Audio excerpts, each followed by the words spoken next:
The noon hour of madness and mayhem powered by Jalisco's, the podcast.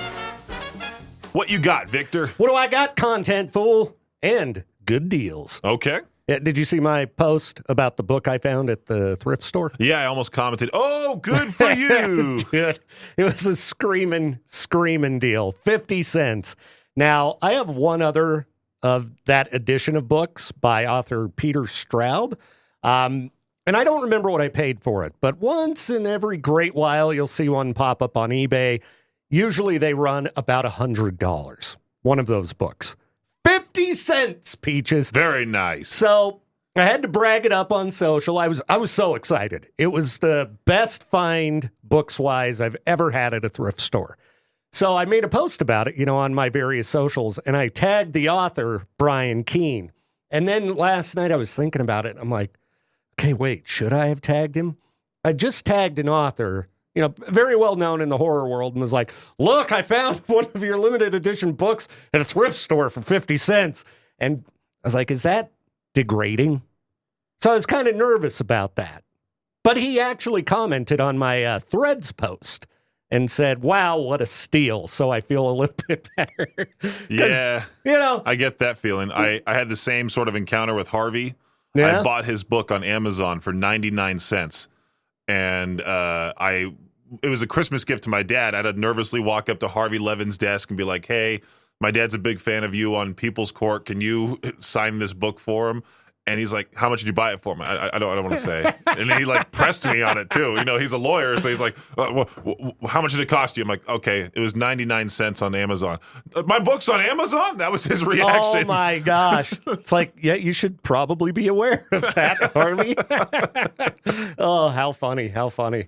I'm just trying to imagine, if I put out a CD and somebody found it at the pawn shop and posted it. Hey, Victor, I found a Dr. Seuss's Dead CD. It was 50 cents. Right. Anthony Cumia, your book was at the Dollar Tree, and there was multiple copies of it. Yeah, I've thought about, especially since he flies off the handle so easy, I've thought about antagonizing him. Sure. And posting, hey, check out these 4 books I bought at the dollar store.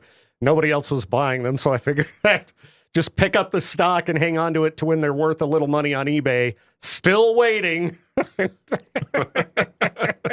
But Brian Keene was very nice. Thrift stores, man. A lot of good deals going on right now. If you're looking to expand your library. 50-cent books, man, at some of them. That's the way to do it. Right, yeah. You can go buy a brand new book for $25, or you could buy 50 of them. For the same price. Yeah, go to one of those high-end bookstores, not high-end bookstores, but one of those well-known bookstores. Yeah, just a regular one. They're selling a new book. They're going to sell you a hardcover for $25. Yeah. It's ridiculous. That's why I shop at the bookshelf. That's why I don't read. Well, Peaches, you should go to the bookshelf or go to any thrift store around, and you'll find good stuff, man, for dirt cheap. And you might even find collectible items. I still cannot believe that I found that book at the thrift store. Watch me find some sort of rare Stephen King book that's signed by him or something. I'm like, Victor, is this worth anything? You freak out. I'm like, no, it's not worth anything. I'll buy it from you for $2. No, I would totally give it to you if it was worth something. I wouldn't be that guy. Well, we're gonna talk about women's clothing, Victor. I guess. Some of these people who post in the Octane group are so dumb. This is just a ridiculous question that I shouldn't be surprised. It's the internet. Shout out to Mark Jones asking this very hard-pressing question. Do you guys think you hate Emily Armstrong because she's not showing skin? Her stage attire is very conservative. She's letting her voice do the talking, so to speak.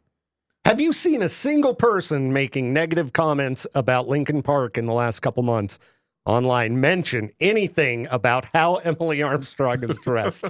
I've seen, Chester Bennington's son upset because he doesn't think that they should use that name. I've seen people upset at Emily Armstrong for other reasons we won't go into on the show here, but I haven't seen anything about her clothing. And, we were talking off air about this. I tried to think about it. Outside of the Butcher Babies, what women in rock are scantily clad on stage? In this moment, she's got, a variety of costumes, but I wouldn't say she's showing skin. I don't know. When I was at that show, kind of the overall picture of everything was what I focused on. I wasn't just like, oh, look, check it out.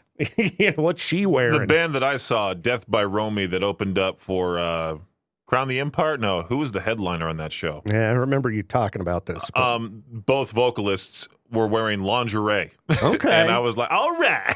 Yeah, I mean, if you look up old videos of Emily Armstrong, I mean, she's always just kind of dressed like a grunge rocker. But that's also Death by Romy's whole thing, is to just wear that. And that's what they like wearing. Well, yeah, like Butcher who Babies. cares what the heck they're wearing on stage for the most part? I did laugh at the response. I think I talked about it with you off the air. People love Courtney LaPlante, and people say she dresses like a librarian. Let's be real. People love Chester, and she ain't him.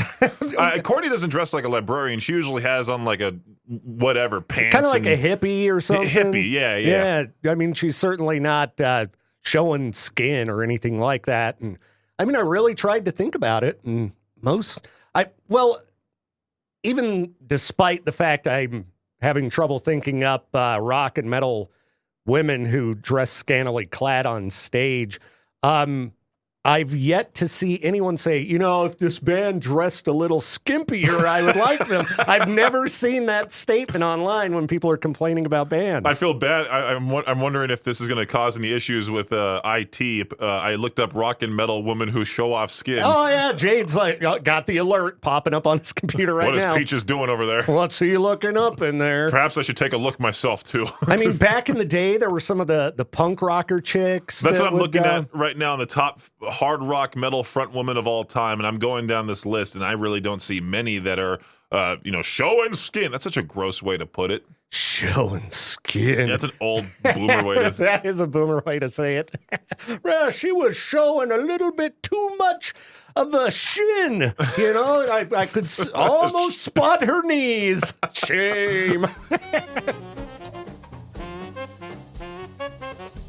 Victor, there was quite a few disappointed people with their Spotify Wrapped yesterday. Disappointed? It's their own fault. Quite a lot of people, disappointed in how the Wrapped turned out. Because in 2023 there was the whole sandwich they showed you. There's been some cool things in the past they would show you. Oh, okay. And this year, Spotify fired a lot of people, a lot of their staff, and they had AI predominantly take over the Wrapped. I didn't know that. And I didn't know either that until I interviewed John last night as part of my new podcast that I'm starting. He was talking to me about how on the Wrapped, you can have two AI DJs discuss your Wrapped results to you. Oh, my gosh. So I figured we might as well just pull this up here and listen to what they think about my Spotify Wrapped. AI DJs, huh? Two AI DJs. I believe one is the usual DJ X that goes like, "Hi, I am DJ X, and you like these artists."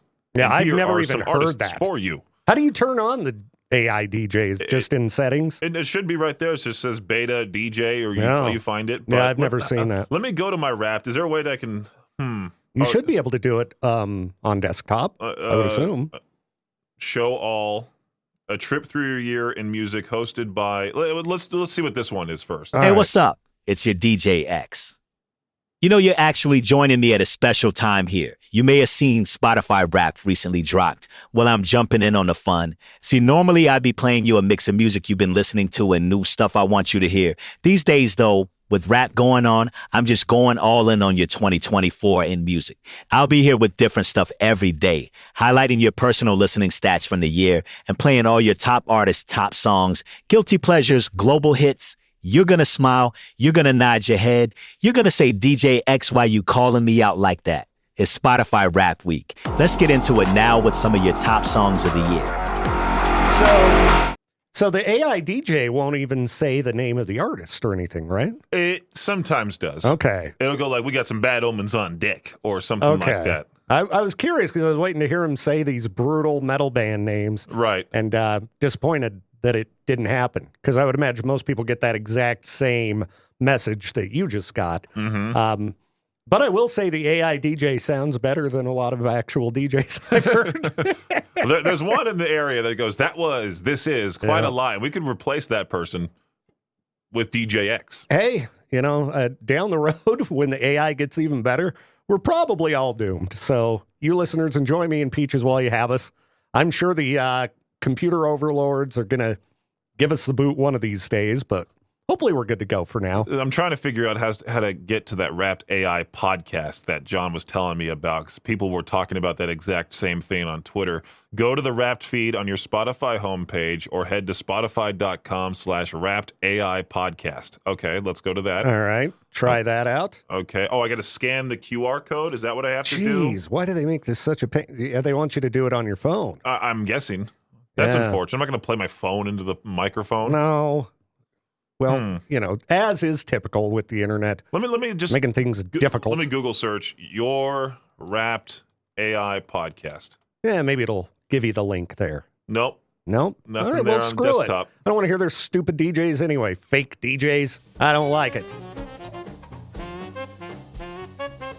Victor, since you're a book guy, you read a lot of books and you collect a lot of different books. Yeah, we were talking about my awesome score at the thrift store yesterday. Still can't believe that. So It's people amazing. are going to see the new Wicked movie, the new remake of Wicked, I saw this and article, they're going to buy the book too. and they don't like the content in that book, apparently. Well, there were some people making jokes saying, "What? There's no singing in the book? What's going on here?" Yeah, I guess the book's kind of wild. Wait till they discover it and that book. And we've talked about it lots of times on this show. I highly recommend it as a read. It's a book that's over 1,000 pages. One page of the book that everybody loses their minds about. You just mow through that part, and I don't know. My favorite thing, just books that are completely different from the movie. I sent this as a meme to somebody. The original book for Shrek is a whole lot worse than the actual movie. Well, a lot of these classic children's stories are very dark Right. and messed up, and they tone them down. If you're going to put out a musical, obviously, if there's crazy stuff in the book, you're going to take that out because you want kids to be able to go and see it. So, again, this falls on the parents here. If your kids want to read a book, you should do a little bit of research if you're unsure as to what it's about. Everybody knows the original Wizard of Oz. Well, don't say that, because now you're going to help those people that want to they want to restrict books at the library. Yeah. Get your card checked or get yourself you have to be ID'd. Can you before go imagine into if there was kids using fake IDs to go to the library? I wanted to check out Pride and Prejudice, so Yeah. used an old baseball card. They're slinging fake IDs at school, and everyone's not using them like they did back in the day to go buy beer and smokes and stuff that is harmful to them. Something even worse. They're going to the library. Speaking of books, Peaches, K-Bear listener Liliana Longoria, she put out her book today, brought me by. Well, I've actually got 2 copies. We could talk nerdy book collector stuff. This is an ARC, an advanced reader's copy. They send them out to, bookstores and people to preview and review the book prior to publication. So they're very collectible. And then she also hooked up just a regular copy of the book and signed them both. I like how she wrapped one of the copies. Yeah, of look that. how classy that is. It's like a Christmas present. Yeah. Yeah, so, we talk a lot about supporting local art, local bands. If you want to pick up a good book for somebody for the holidays, Liliana Longoria, Liliana Longoria. Her book's called Between Roses and Evergreens, and I've not read it. I told her I wanted an ARC. I'm like, but I'm sorry, I don't have enough time to sit down and read and do a proper review. I'm just a dirty collector. Can I have an ARC? And she was nice enough to hook it up. You should ask her, be like, hey, can I just do the audiobook for you? Well, what if I don't have the right voice for it? I actually did sort of audition to do an audiobook for a horror guy one time named Shane McKenzie. He writes, disgusting, vile, really brutal horror. And I thought it would have been a blast. And I don't remember what happened because he was all down for it, sent me a signed copy of the book just since I was going to do the thing. And then, it never ended up happening. But it would have been fun, just saying all these terrible things. Right, yeah. That would be the most fun. And I think doing any video game character would be the most fun. One of the best times I had was at the Flipside Lounge when I did that open mic night and was reading sections of The Big Head by Edward Lee to the crowd. It was a blast. It was a total blast. You could make that a bit in October.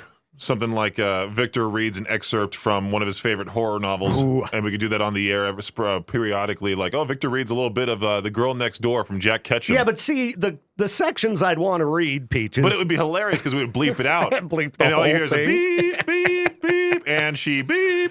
Yeah, that's true. That's what you would have to do. Like, all of those pages I read out of The Big Head, that is not appropriate for broadcast airwaves.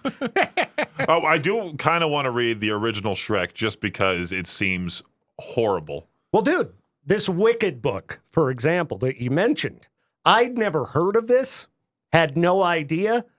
Due to the backlash and outrage, I read the news articles about what happens in the book, and I was like, this sounds crazy. I want to read the book now. I guarantee that's going to be happening with tons and tons of kids.